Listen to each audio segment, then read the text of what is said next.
मित्रों नमस्कार। मैं केपी सिंह। आप देख रहे हैं अपने चहेता न्यूज़ चैनल पीपल बिल। आज राज्यसभा में केंद्रीय गृह मंत्री अमित शाह ने एक जो बयान दिया जिसमें उन्होंने ये कहा कि बार बार अंबेडकर अंबेडकर की नाम की रट लगाए रहते हो, विपक्ष पर कटाक्ष करते हुए उन्होंने कहा कि इतनी बार अगर आपने जो है भगवान का नाम लिया होता तो आपको मोक्ष आपको मिल गया होता। तो इसके बाद में जो हंगामा शुरू हुआ और इस विपक्ष ने इसको इस रूप में प्रचारित किया कि ये जो अमित शाह ने कहा है ये उनके जो दिल में है अम्बेडकर के प्रति उपेक्षा का भाव, तिरस्कार का भाव, ये उनकी जुबान से निकल पड़ा है। और ये जो है बहुत ही बाबा साहब के लिए बहुत ही अपमानकारी बयान है। और उसके बाद में संसद में जो हंगामा हुआ उसकी वजह से आज राज्यसभा की कार्रवाई पूरे दिन नहीं चल सकी। प्रधानमंत्री को अमित शाह की तरफ से मोर्चा संभालने के लिए सामने आना पड़ा, लेकिन विपक्ष इसके बावजूद भी एक तो पूरे विपक्ष में इस बयान को लेकर एकजुटता कायम हुई। पूरे विपक्ष ने एकजुट होकर और इस बयान के आधार पर भारतीय जनता पार्टी की कथित दलित विरोधी मानसिकता को कटघरे में खड़ा करने में अपनी पूरी ऊर्जा झोंक दी और जिससे भारतीय जनता पार्टी बहुत ही सांसत में नजर आई। उसको वो सफाई उसने बहुत दी, प्रधानमंत्री तक ने उनकी अमित शाह की तरफ से सफाई दी, लेकिन वो सफाई जो है वो सफाई किसी काम की नहीं। फिलहाल तो ये जो अमित शाह का जाने अनजाने में जो उनके मुंह से निकला, उनकी बाबा साहब के प्रति दुर्भावना थी या नहीं थी, ये एक अलग प्रश्न है, लेकिन उनके मुंह से जो निकला वो जो है वो उनके लिए बवाले जान बन गया है। अब वो कह रहे हैं कि मेरे बयान को कांग्रेस तोड़ मरोड़ कर पेश कर दी। अब तोड़ मरोड़ कर तो आप भी करते हैं, अगर ये बात सही भी मान ली जाए कि आपके प्रति आपके मन में बाबा साहब के प्रति कोई असम्मान नहीं है और आपके बहुत आदर है आपके मन में और कांग्रेस गलत व्याख्या कर रही है, तो ये तो आरोप आपके ऊपर भी चस्पा होता है, आपका भी मौका लग जाता है। जैसे राहुल गांधी ने पिछली बार की कार्रवाई में लोकसभा में ये जो उन्होंने ये हिंदू ये कहा था कि जो भारतीय जनता पार्टी जिस हिंदुत्व की ठेकेदारी करती है वो जो है वो असली हिंदुत्व नहीं है। और उन्होंने कहा था कि हिंदुत्व में तो कोई नफरत फैलाने वाली बात है ही नहीं, कोई जो है इस तरीके का दूसरे कौम के प्रति दूसरे संप्रदाय के प्रति दुर्भावना पैदा करने वाली, हिंसा करने वाली कोई बात तो हिंदुत्व में मूल हिंदुत्व में तो आती नहीं है। तो इसको उन्होंने कहा कि सारे हिंदुओं को गाली दी, आपने भी प्रचार कर दिया था, सारे हिंदुओं को गाली दी थी क्या? तो हमने आपकी बात सफाई मान ली, आपको भी ये नहीं करना चाहिए, इस मर्यादा का ध्यान रखना चाहिए और कांग्रेस को भी नहीं करना चाहिए। एक अलग बात, हमने माना कि नहीं आपकी बाबा साहब के प्रति बड़ी आस्था है और बाबा साहब का आप बहुत सम्मान करते हैं और उनका, लेकिन अगर बाबा साहब का सम्मान करते हैं तो एक व्यक्ति का सम्मान नहीं है। बाबा साहब माने एक विचारधारा का नाम, आप उस विचारधारा का भी सम्मान करते हैं क्या? अगर उस विचारधारा का सम्मान करते हैं तो फिर ऐसा क्यों हो रहा है कि आप जो है लेटरल एंट्री जैसे तरीके क्यों ढूंढ के लाते हैं कि जहाँ पे आप जो है आईएएस की सीधी नियुक्ति कर लेते बिना, जो संघ लोक सेवा आयोग की परीक्षा वो होती है उस परीक्षा में बिना पास किए हुए आप जो है आपने एक अधिकार प्राप्त कर लिया कि हम किसी की भी नियुक्ति कर सकते हैं आईएएस के रूप में, और आपने की भी है और आप पिछली एक अच्छी खासी संख्या हो गई।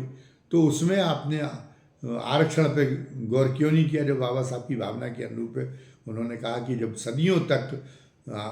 तक के बल्कि हजारों वर्षों तक दलितों को, पिछड़ों को, सारे शूद्रों को आपने एक धार्मिक विधान का रूप देके और पद से और शिक्षा से और संपत्ति के अधिकार से वंचित किया, तो आप ये तो आपका एक अपराध था। इसमें उनकी शूद्र समाज की या दलित समाज की या वंचित समाज की तो कोई गलती थी नहीं, लेकिन आपने ये एक अपराध, ये जो भेदभावपूर्ण व्यवस्था लागू की और उसको भी धर्म का रूप देके। ईश्वर तो ये मानता है कि ये माना जाता है ईश्वरीय धारणा के प्रति कि ईश्वर की सारी संतानें हैं, तो वो अपनी संतान में ईश्वर वास्तव में कैसे भेदभाव कर सकता है? लेकिन आपने धर्म को भी अपमानित करने का काम किया, ईश्वर को भी अपमानित करने का काम किया, ये उसके नाम पे ये प्रचारित करके कि नहीं वो ईश्वर कहता है कि अमुक अमुक जातियों को कोई मौलिक अधिकार नहीं है, क्योंकि उन्होंने जो पिछले जन्म में पाप किए थे उसकी वजह से उनको इन जातियों में जन्म लेना पड़ा, और इन जातियों में, और इसको जो है इसके लिए उनका सबसे बड़ा प्रायश्चित यही है कि वो इस जन्म में वो अपने जो उनके ऊपर जो तमाम प्रतिबंध लगाए गए हैं, तमाम जो है उनको मौलिक अधिकारों से जो वंचित किया गया है, उसको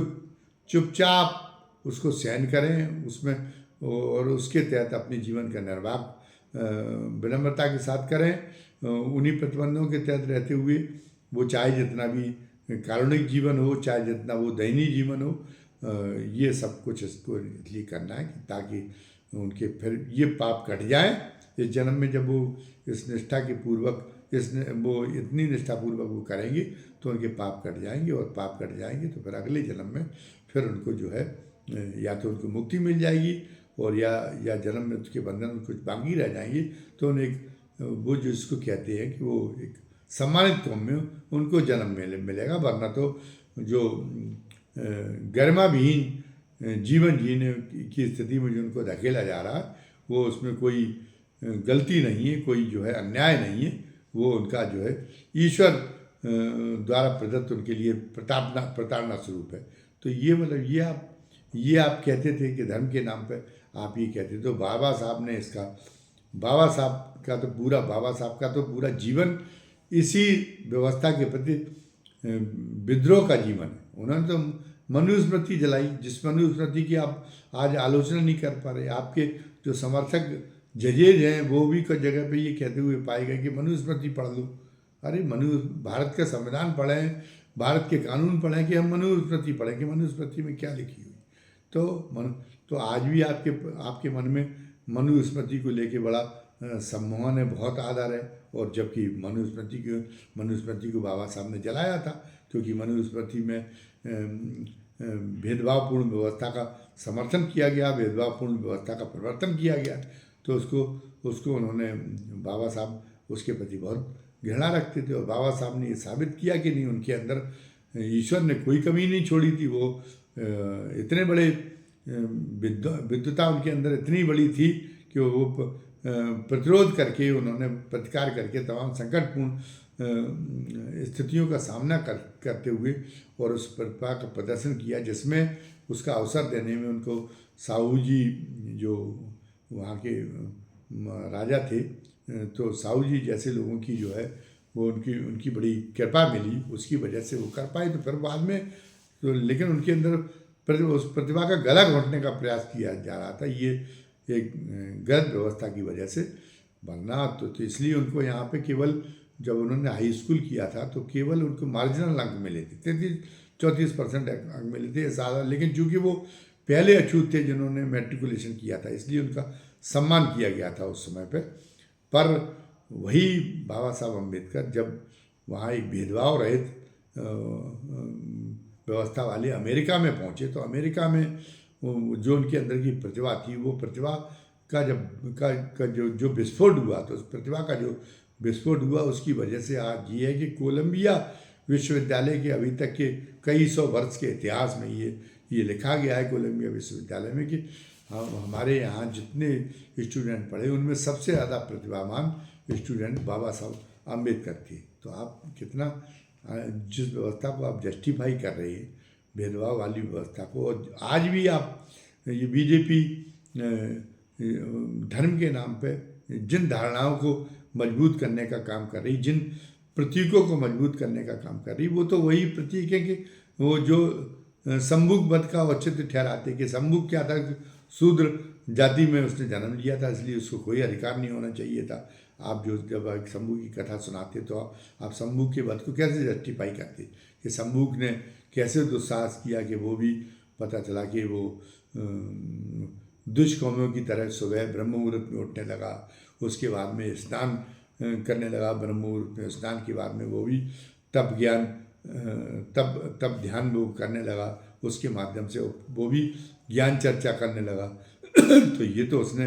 बहुत बड़ा दुस्साहस किया, बहुत बड़ी उसने जो वर्णाश्रम धर्म की जो मर्यादा है उसको लांघने का काम किया, इसलिए उसका जो वध किया गया वो औचित्यपूर्ण था। लेकिन बाबा साहब तो ये नहीं मानते कि औचित्यपूर्ण ये था। बाबा साहब तो ये मानते कि ये धर्म के नाम पे जो ये जो ये जो ये इस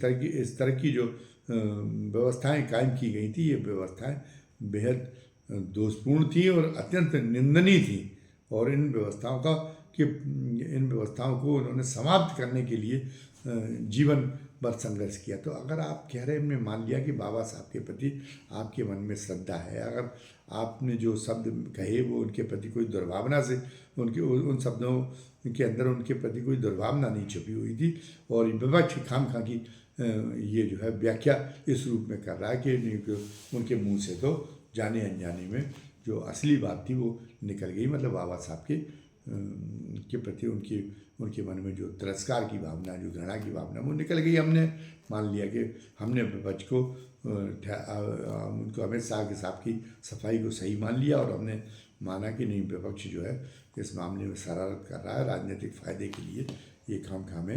ये जो है इस रूप में दुष्प्रचार कर रहा है। लेकिन अब आप प्रमाण तो देंगे कि बाबा साहब के प्रति आपके मन में श्रद्धा है, अगर आप उनके विचारों से सहमत हैं, तो फिर ऐसा कैसे हो रहा है कि आप जगह जगह आरक्षण व्यवस्था को धता बताने का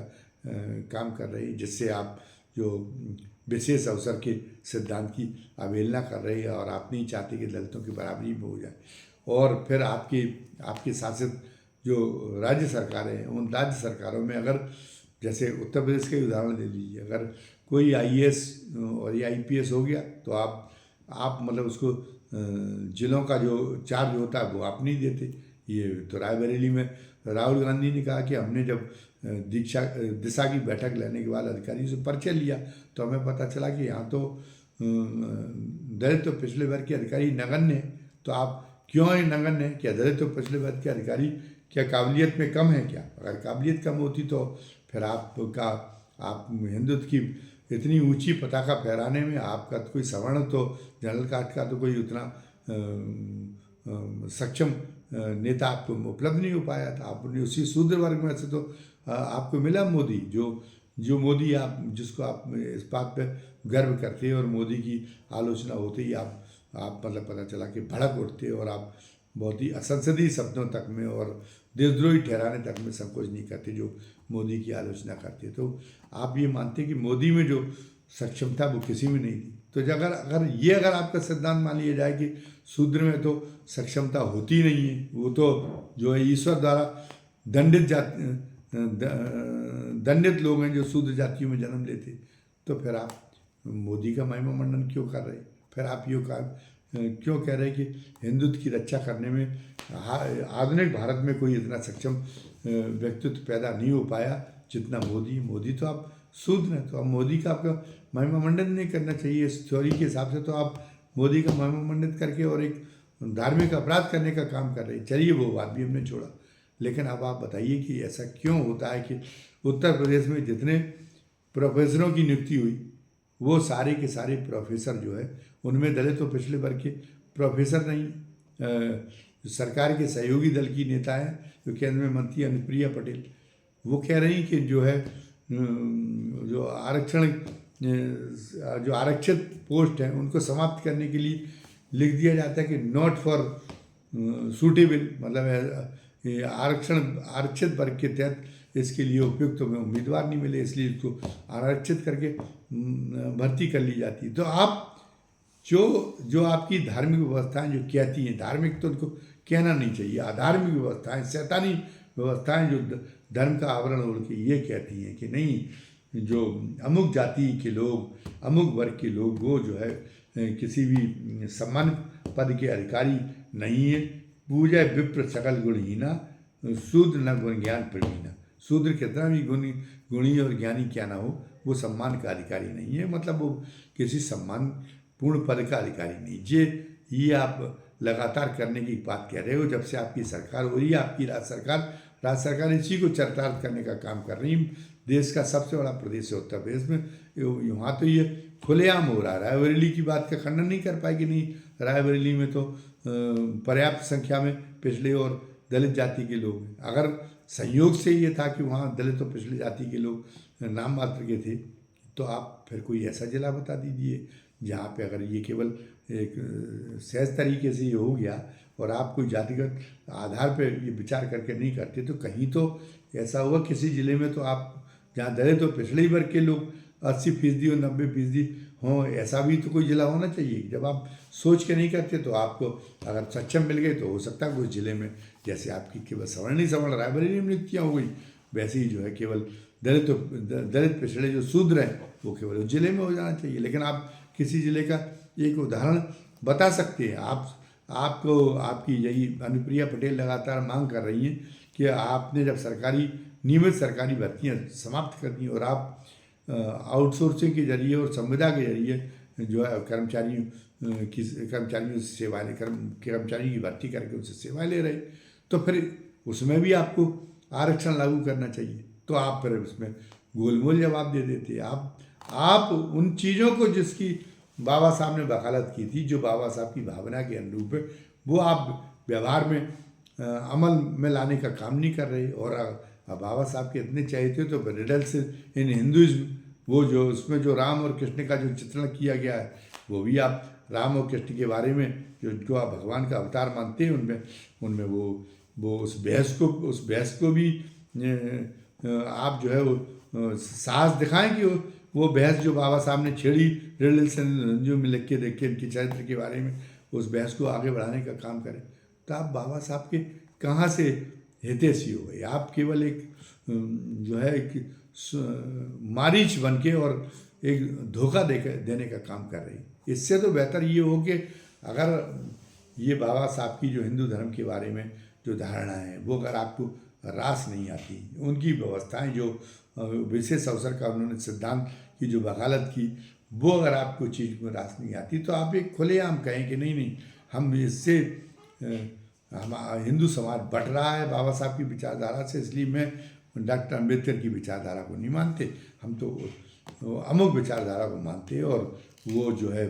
ये धर्म प्रधान देश है और धर्म में शेड्यूल कास्ट और बैकवर्ड के लोग भी आस्था मानते हैं और वो खुद स्वीकार करते हैं कि अगर उनको दीनहीन स्थिति में जो धकेला जा रहा है, तो वो ये धर्म की व्यवस्थाओं के अनुरूप है और वो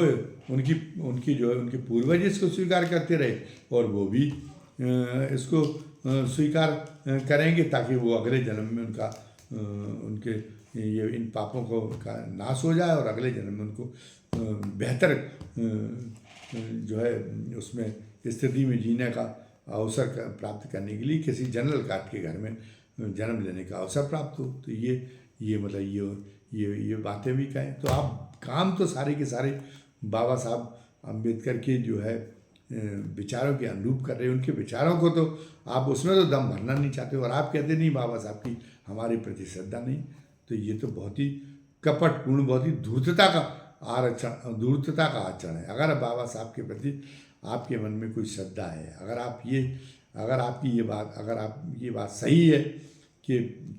कांग्रेस और अन्य विरोधी दल वो जो अमित शाह के बयान को तोड़ मरोड़ के पेश कर रहे हैं और वो उन्होंने खुद भी बाबा साहब का आदर नहीं किया है, वो खुद भी बाबा साहब का तिरस्कार करते रहे, इसलिए वो खुद जो है उनको ये कहने का अधिकार नहीं है, बाबा साहब के नाम की दुहाई देने का अधिकार नहीं है। तो फिर आप इन चीज़ों पर अमल करके दिखाइए। आप ये घोषणा कीजिए कि हम उसमें आउटसोर्सिंग में और संविदा की भर्तियों में भी जो है वो आरक्षण को लागू करेंगे। हम जो डीएम, एसपी और थाना अध्यक्ष और तहसीलदार बनाने के मामले में मतलब हम जो है एक समावेशी प्रशासन कायम करने के लिए हम उनको उनकी संख्या के अनुरूप भागीदारी देंगे डीएम बनाने में, एसपी बनाने में। आप ये क्यों नहीं कहते? आप उस बात को उलट जाते। पूरा झगड़ा तो इस बात को है नहीं कि बीजेपी की सरकार आते ही ये फिर वो भेदभाव वाली व्यवस्था, फिर वो पैमाने जो वर्ण व्यवस्था पर आधारित है, वो उन्हीं पैमानों के आधार पर नियुक्तियां और पद स्थापनाएं कैसे होने लगी। था इन चीज़ों का आप जवाब नहीं दे सकते। ये फिर भी मौका है, फिर भी मानते कि नहीं, अमित शाह की सफाई को फिर भी स्वीकार कर लेते और हम ये सोचते कि अभी तक अतीत में जो कुछ हुआ वो हुआ। लेकिन आप जो है अब आगे चल के तो आप इस बात के लिए आश्वस्त करें कि जो है सभी इस तरह जो भी नियुक्तियां भर्तियां हैं और जो भी जो है पदस्थापना है, उन सब में हम विशेष अवसर का सिद्धांत लागू करेंगे ताकि ताकि पिछड़े और दलित वर्ग के लोगों को भी महत्वपूर्ण पदों पर उनकी संख्या के मुताबिक आसीन होने का अवसर मिले। उन्हें भी जो व्यवस्था में जो जिनको कहते की पोस्टिंग है, तो की पोस्टिंग वाले पदों पर जहाँ फैसले लेने का अधिकार है, वहाँ पर उनकी भी पर्याप्त संख्या नजर आए। राहुल गांधी जैसे किसी नेता को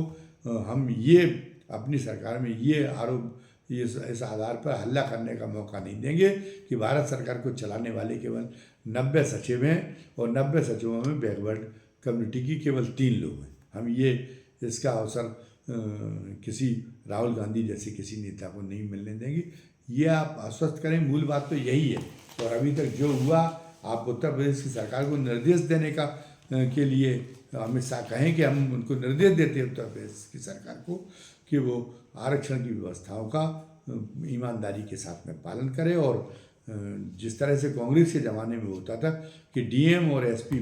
में से हर जिले में एक पद पर अनुसूचित जाति के लोग होते, तो ये आप कहें कि हमने योगी जी को निर्देश दिया है कि उत्तर प्रदेश में डीएम और एसपी जैसे पदों पर एक पद में अगर जनरल कास्ट का होगा, एक तो दूसरे पद पर शेड्यूल कास्ट या बैकवर्ड कम्युनिटी के में से कोई होगा। अगर ये आप कह सकें, अगर आपको ठेस लगी, अगर आप एक संकट में घिर गए हैं और अगर आप जो है उसको उस संकट से मुक्ति चाहते हैं, तो हमें कांग्रेस से कोई हमदर्दी नहीं है, विपक्ष के साथ में कोई हमदर्दी नहीं है। केवल जो निष्पक्ष लोग हैं, जो बाबा साहब के वास्तविक रूप से अनुयायी लोग हैं, वो केवल इस बात की केवल ये चाहते कि आप उनको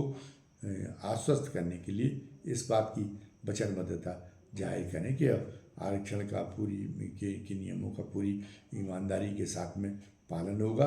भर्तियों में भी और जो पद स्थापनाओं में भी और पदोन्नतियों में भी इस आरक्षण की व्यवस्थाओं का पूरी तरह से लागू होगा। अब इस बारे में अपनी करनी के माध्यम से विपक्ष को झुठलाने के काम करने की कितनी सूझ सत्ता पक्ष में पैदा होती, कितनी सूझ अमित शाह में पैदा होती है, ये देखने वाली बात होगी। आज की वीडियो में बस इतना ही। आज की वीडियो को समाप्त करने के पहले फिर हम जो है अपने उनसे जो नए दर्शक हैं, जो पहली बार हमारा वीडियो देख रहे हैं, उन्हें अगर ये वीडियो पसंद आया है तो उनसे हम ये निवेदन कर लेना चाहते हैं कि वो हमारे वीडियो को सब्सक्राइब करें, लाइक करें और उसमें जो बेल आइकन है वो दबा दें, घंटी की आकृति का बटन, ताकि हमारा हर नई वीडियो जो हम इस पे चैनल पे डालें उसका नोटिफिकेशन आपको तत्काल मिल जाया करे। और हमारी इस वीडियो को लाइक करें अगर उन्हें पसंद आया, और उसको ज़्यादा से ज़्यादा संख्या में शेयर करें। इसी तरीके से जो हमारे हमेशा जो हमारा वीडियो देखते हैं और इस तरह से हमारी हौसला अफजाई करती है, उन दर्शकों से हमारा निवेदन ये है कि वो भी हमारे वीडियो को ज़्यादा से ज़्यादा संख्या में लाइक और नहीं लाइक तो करें और ज़्यादा से ज़्यादा संख्या में शेयर करने का काम करें। और आज की वीडियो के बारे में कमेंट बॉक्स में अपनी राय जरूर दर्ज कराएं। धन्यवाद। जय हिंद, जय भारत।